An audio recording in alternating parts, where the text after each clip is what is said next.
মুজারুর মাসা করতে পারবে, তবে এর জন্য কিছু শর্ত আছে। মুজারুর মাসা করার যে নিয়ম, সেটা আমাদের দেশে হানাফি মাযহাবে বলা হয়েছে যে কাপড়ে মুজার জন্য শর্ত দিয়েছেন যে অনেক মোটা হতে হবে, যেন 1 কিলোমিটার খালি পায়ে চললেও যেন না ছিঁড়ে। আমরা অনেকেই মনে করি যে শীতের সময় আমরা চেহারা ধুতে পারলাম, হাত ধুতে পারলাম, তো মুজারুর মাসা করব না কেন? আত্মাহারিক টিভি, ওহির আলোয় উদ্ভাসিত জীবনের জন্য। আলহামদুলিল্লাহ ওয়াসসালাতু ওয়াসসালামু আলা রাসূলিল্লাহ, আম্মা বা'দ। আমাদের দেশের অধিকাংশ মানুষ এই মাসলা সম্পর্কে অবগত না। অনেকে তো মাসা করেই না, বা যারা মাসা করে তারা এই মাসআলা সম্পর্কে অবগত না। আর তার সাথে সাথে অধিকাংশ মানুষের যেটা আকীদা, সেটা হলো এই যে মুজা যদি চামড়ার হয় তাহলে তারপর মাসা করতে পারবে, অন্যথায় করতে পারবে না।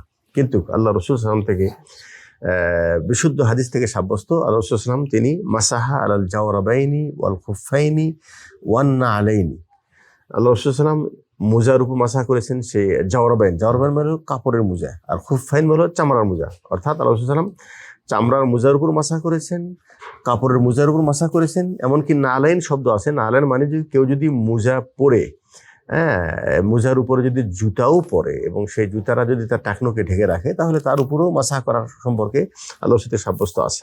অতএব মুজারুর মাসা করতে পারবে, যদিও সেটা কাপড়ের মোজা হোক, তবে এর জন্য কিছু শর্ত আছে। প্রথম শর্ত হলেই যে যিনি মুজারুর মাসা করবেন, উনি যখন মোজা পরবেন তখন অবশ্যই সেই মোজাটা ওযু অবস্থায় পরতে হবে।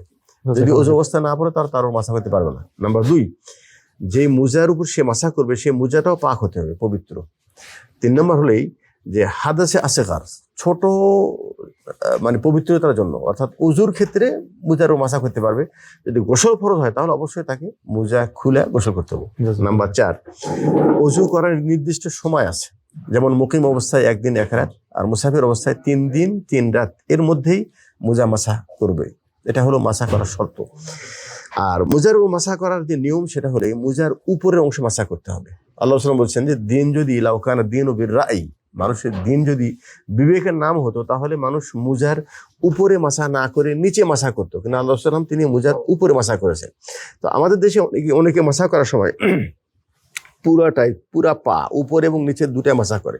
মাসা করার নিয়ম হলেই 2 হাত ভিজাবে, ভিজানোর পর মানে ডান হাত দিয়ে ডান পায়ের উপরের অংশ এরকম দাগ দেওয়ার মতো, টাকনোর উপর পর্যন্ত, এবং বাম পায়ে বাম হাত দিয়ে টাকনের উপর পর্যন্ত এভাবে মাসা করবে একবার, ব্যাস। উপরে মাসা করবে, নিচে মাসা করার কোনো প্রয়োজন নেই।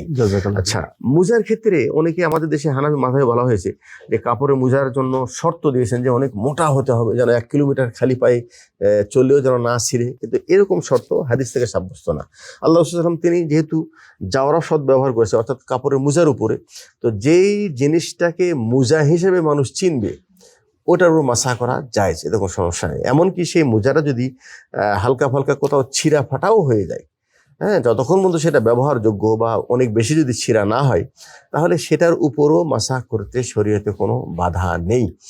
এখন কথা হলে আমরা অনেকেই মনে করি যে শীতের সময় আমরা চেহারা ধুতে পারলাম, হাত ধুতে পারলাম, তো মুজারুর মাসা করব না কেন? এটা কি মোজা খোলাটা তারা বেশি উত্তম মনে করে। কিন্তু আল্লাহ রাসূল সাল্লাল্লাহু আলাইহি ওয়াসাল্লামের আদর্শ হলেই যে উনি তাবুক যুদ্ধ থেকে যখন আসতেছিলেন, তখন তিনি সাহাবীর কাছ থেকে পানি চাইলেন, পানি নিয়ে আসা হলো। তারপরে মুগীরা বিন শুবা বলছেন, আমি ওনাকে পানি ওনার হাতে ঢালতেছিলাম, উনি ওযু করতেছিলেন, তো আমি চাচ্ছিলাম যে ওনার মোজাটা খুলে দেই। তখন তিনি বললেন যে আমার মোজা খোলো না, দা হুমা, এটাকে ছেড়ে দাও, লিআন্নী লাবিস্তুহুমা তাহিরাতাইন, আমি মোজাটা ওযু অবস্থায় পড়েছি। তার মানে হলো যে আল্লাহ রাসূল সাল্লাল্লাহু আলাইহি ওয়াসাল্লাম তিনি কিন্তু মোজা খুললেন না। অতএব এখানে উত্তম অনুত্তমের কোনো বিষয় নেই, বরং মুসলমানদের উচিত শরীয়ত যেখানে রুখসাত দিয়েছে, ছাড় দিয়েছে, সে ছাড়টাকে গ্রহণ করে নেওয়া। আর যারা নাকি মনে করে যে না মুজার মাসা করা এটা কারাহাত, অপছন্দনীয়, এটা কিন্তু তারা শরীয়ত লঙ্ঘন করে। শরীয়ত যেটাকে বৈধ করেছে এটা তো পৃথিবীর কেউ অবৈধ করতে পারবে না, বরং এটাকে অবৈধ মনে করা এটা ইমানের ত্রুটি। অতএব মুজার মাসা করাতে কোনো সমস্যা নেই। জাযাকাল্লাহ খাইর।